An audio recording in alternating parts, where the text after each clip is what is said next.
안녕하세요, 열람입니다. 해당 영상은 영탁 사재기 반박 제업하는 영상입니다. 1편에서 18편까지 올라갈 예정이고요. 제업 영상 중간중간에 신규 영상도 올라올 수 있습니다. 번호 매긴 걸 보면 아실 거예요.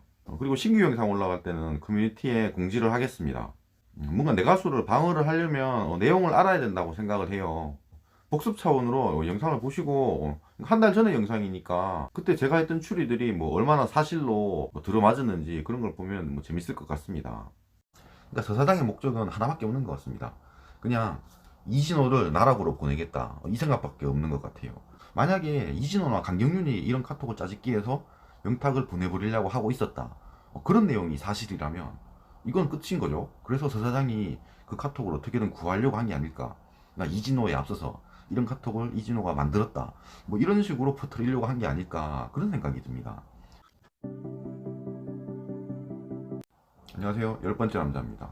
제가 지금 출장 중이어서 지금 제주도에 와 있습니다. 하지만 이 영탁 사재기 반박은 또 계속 해야겠죠. 오늘은 12편입니다. 11월 22일에 이진호가 녹취록을 3개를 깠습니다. 1번, 2번 녹취록은요, 서 사장이 그 고발인 A씨한테 접촉하는 그 과정입니다.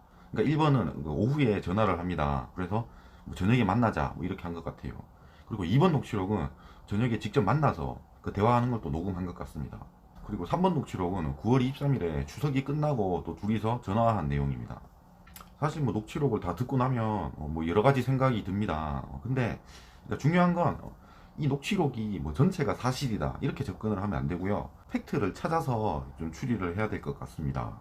그러니까 이진호가 이 녹취록을 까면서 뭐라고 했냐면요.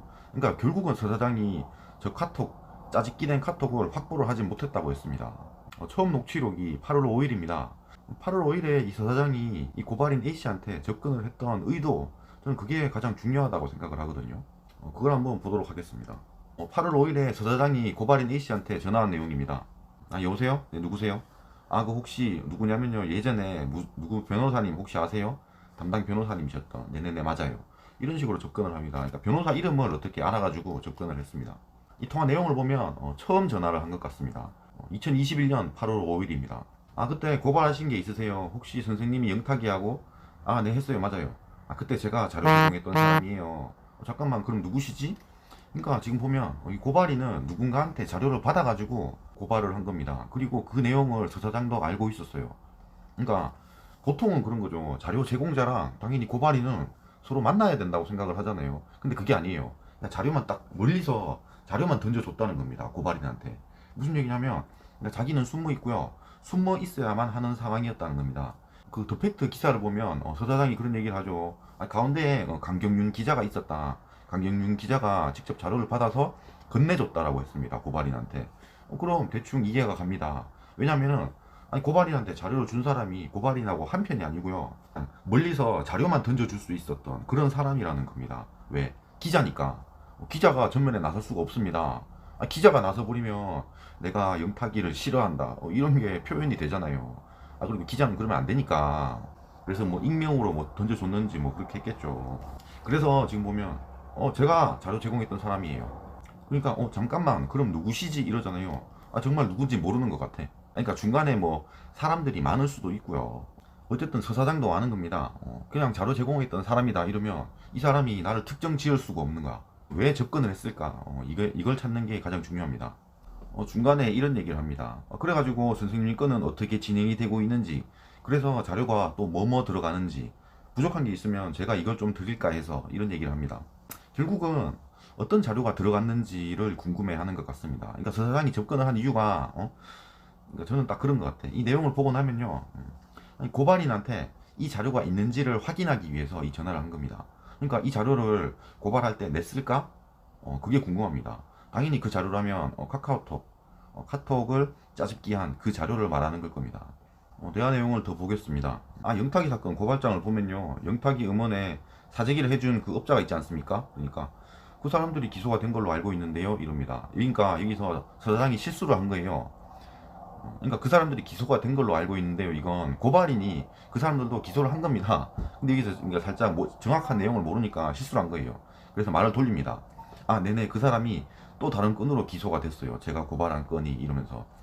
이렇게 해서 그러니까 걸릴 뻔한 거죠. 그래서 경찰청에서 이거를 뭐 인수를 하려는 마무리 단계에 있다고 그러더라고요. 그러니까 고발인이 그럼 영탁이는 어떻게 되는 거죠? 라고 하죠. 그러니까 여기서 알 수 있습니다. 그러니까 다른 사람은 전혀 중요하지 않습니다. 고발인한테는 영탁이가 어떻게 되는지 그것만 중요한 거예요. 물론 이 영탁이와 이 고발인 A의 관계는 저는 아직 정확하게 드러났지는 않다고 생각을 합니다. 그러니까 영탁을 싫어하는 이유가 있을 거라고 생각을 해요. 나중에 밝혀질 거라고 생각합니다. 다음 보겠습니다. 근데 영탁이는 몰랐다라고 얘기를 할 거예요, 아마. 근데 영탁이는 그걸 자기가 해달라고 했거든요. 그러니까 혹시 영탁이가 해달라는 자료가 있습니까? 네, 저는 있어요. 이렇게 되죠. 그러니까 영탁이가 해달라는 자료가 아직 없다는 얘기입니다. 이 고발인한테는. 그리고 이 녹취록 3개를 다 듣고 나서 어떤 생각이 드냐면, 그러니까 저 카톡 짜집기 한 내용 저게 과연 경찰서에 들어갔을까? 그 고발하는 자료에 포함이 된 걸까? 그런 생각이 드는 거예요. 또 왜 그러냐면요. 잠시 다른 걸 보겠습니다. 제가 불송치 이유서를 다루면서 이 얘기를 했습니다. 지금 19년 6월 2일경 피의자 A가 영탁과 이재규와 함께 있는 단체 대화방, 그러니까 이 단체 대화방에 대한 얘기를 하는데, 지금 언론에 나온 6월 2일 카톡방은 이겁니다. 이건 3명이 있는 단체 대화방이 아닙니다. 둘밖에 없어요. 여기는 영탁이 없습니다. 근데 이 경찰의 불송치 이유서에는 3명이 있는 단체 대화방이 있다라고 얘기를 합니다. 아니 그래서 뭐 실수일 수도 있을 거라고 생각을 하지만, 그러니까 애초에 이걸 보고 얘기하는 게 아니라 다른 카톡방을 보고 얘기를 하는 게 아닐까? 저는 그런 생각이 드는 거예요. 무슨 얘기냐면 이 짜집기 된 카톡이 있다면 우선 이걸 위주로 수사를 진행을 할 수도 있잖아요. 근데 그게 아니라 애초에 짜집기 한 카톡은 있지만 이걸로는 수사를 할 수 없는 게 아닐까? 그래서 애초에 그냥 전체 카톡에 접근을 한 게 아닐까? 그런 생각이 드는 겁니다. 그러니까 이 부분은 전혀 중요하지 않았던 거지. 이걸 경찰이 보긴 했지만 이 부분을 이 불송치 이유서에 넣는 게 뭐 의미가 있을까? 뭐 그런 생각이 드는 거예요. 고발인 A도 짜집기 카톡을 보질 못했고 경찰한테 제출도 안 한 거 아닐까? 그런 생각이 드는 겁니다. 물론 이 짜집기 카톡을 경찰에 제출하는 건 의미가 없습니다. 왜냐하면 경찰은 전체 카톡을 보고 판단을 했기 때문이에요. 그리고 근거가 하나 더 있는데요. 이의신청서 기사가 있습니다. 보겠습니다. A씨는 이의신청서를 통해 영탁이 이 대표를 포함해 음원순위 조작을 했던 공모자들과 함께 있는 단체 대화방에 있었고 다수의 음원 사이트 실행하면 캡처 사진이 전송되었다는 점, 이 대표가 영탁이도 작업하는 거 알아? 라는 물음에 네 라고 대답하는 점 등의 정황을 봤을 때 뭐 진행되고 있음을 알고 있었던 것으로 보인다, 이런 얘기를 하잖아요. 이게 지금 와서 보니까 어떤 생각이 드냐면, 아니 이 카톡을 고발인이 처음 본 거 아닐까? 그러니까 언론을 통해서 처음 본 게 아닐까? 이런 생각이 드는 겁니다. 아니 왜 그러냐면은 지금 말하는 이 빨간 줄을 끊은 이 내용들은 짜집기 카톡에 대한 내용입니다. 이거 짜집기 카톡을 경찰에다가 제출을 했다면 저런 얘기를 다시 하면서 이의 신청서를 다시 낸다? 그거는 당연히 안 될 가능성이 많거든요. 왜 저런 얘기를 할까 싶은 생각이 드는 겁니다. 아니 이진호가 그랬거든요. 이 3개의 녹취록을 다 틀어주고 나서 저 카톡을 구하지를 못했다고 했습니다. 그리고 이의 신청서, 불송치 이유서 이거 전체를 보고 봤을 때, 아니 이 카톡은, 이 짜집기한 카톡은 그러니까 아무한테도 없는 거야. 그러면 결국 이 카톡을 까발린 강경윤, 그리고 강경윤이랑 이렇게 친한 이진호, 이 둘한테만 있는 거 아닐까? 그런 생각이 드는 거예요. 그렇다면 되게 이상합니다. 왜냐면은 저 카톡을 짜집기를 한 이유는요, 영탁이 사재기를 알고 있었다, 뭐 사재기 뭐 공범이다, 뭐 그런 얘기를 하려고 저 짜집기를 한 거 아니에요? 근데 그걸 왜 경찰에다가 제출을 안 했죠? 그게 이해가 안 가는 겁니다. 무슨 얘기냐면 저 카톡의 목적은 경찰한테 내서 뭔가를 판단을 받는 그런 목적이 아니라 그냥 언론 플레이용으로만 만든 게 아닐까? 그런 생각이 드는 겁니다. 아니 고발인한테도 저 카톡이 없는 거예요. 그러니까 경찰한테는 저 카톡이 사실 넘어갔을 수도 있습니다. 그 부분은 확실하지 않아요. 근데 고발인은 저걸 못 본 것 같습니다. 그리고 저 카톡의 존재는 서 사장은 알고 있었습니다. 이미 8월 5일에 전화를 할 때부터 저 카톡을 얻기 위해서 고발인한테 접근을 했던 거예요. 그러니까 서 사장은 그런 생각을 했던가.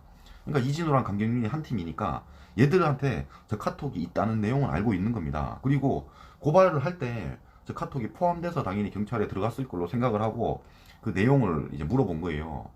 근데 사실상 고발인은 저 카톡이 없었다는 거지. 그렇게 추리가 가능하거든요. 그렇다면 서 사장은 저 카톡을 왜 구하려고 했을까요? 아니 영탁을 뭐 나락으로 보내기 위해서 그랬을까요?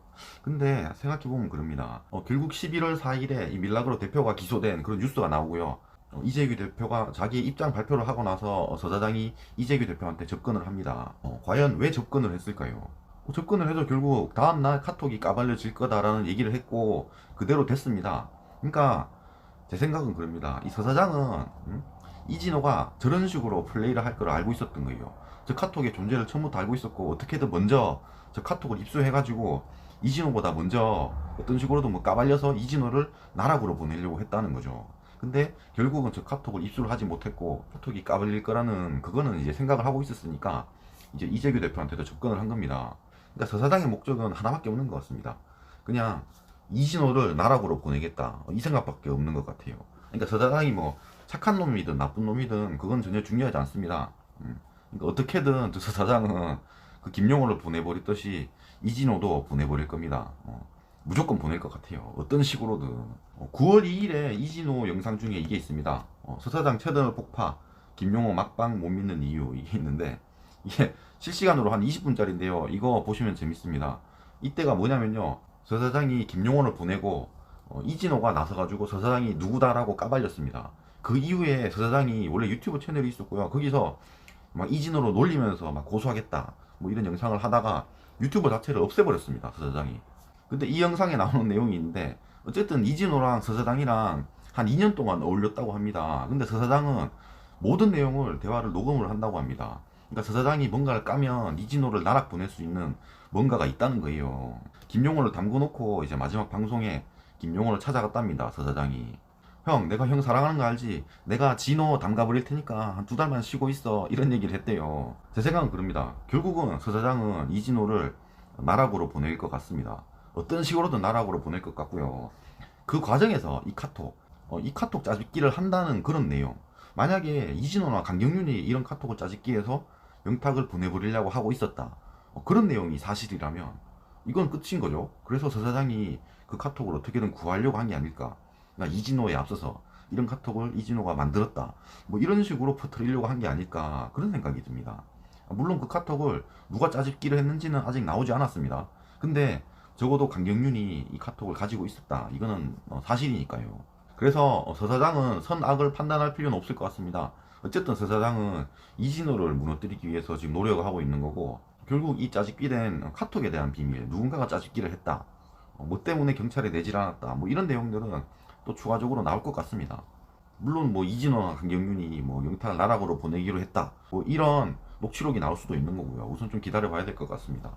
이 녹취록 두 번째, 세 번째 대한 내용은 다음 시간에 다루도록 하겠습니다. 영상이 마음에 드셨으면 구독과 좋아요 감사합니다.